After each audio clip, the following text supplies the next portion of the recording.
My name's Jose Nunez. I'm a T4, T5 paraplegic. 4 years ago, I was in a motorcycle accident. I was just trail riding, and on just one of those trips, I made a mistake, and the next thing I know, I woke up and I was at the hospital. It changes your life in a split second. I mean, I went from somebody who was completely, who like I've lived my entire life being independent, to depending on other people for everything, especially right after the injury, where like you have to learn how to live your life all over again, anywhere from just putting your shoes on, getting dressed, using the restroom. I mean, everything. You have to learn how to redo all of it from scratch.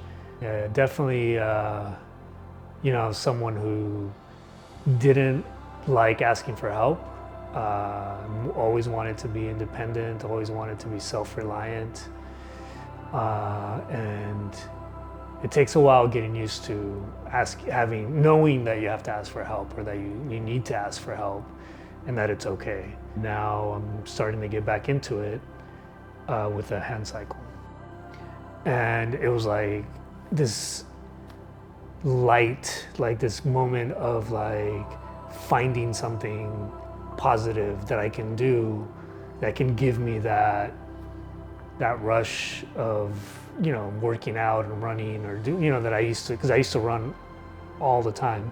So it gave me that again, and it happened that I took my daughter with me and she rode her bike. So that was amazing, that was something I can do with her. Before my accident, my daughter and I would go bike riding, go hiking.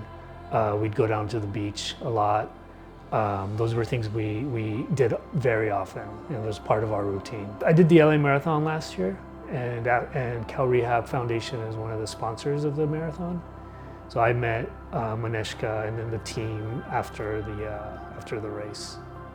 The experience with the grant was amazing, and the grant was for a rack that is on my car, so that I can take my bike so I can move my bike around and go ride. So now with the bike rack, I can load up my bike and her bike, and we can go riding together. One of the hardest things about being paralyzed is accepting the limitations of what I can do with my daughter now. I can't do the hikes. We do bike rides in a different way now. But being able to bike with her is a huge deal for me. And Cal Rehab Foundation and the grant has made it possible. Coming from someone who doesn't like to ask for help, knowing that the Cal Rehab Foundation is there and the grant program is there gives me the freedom and allows me to participate in life, in doing more things like bike riding.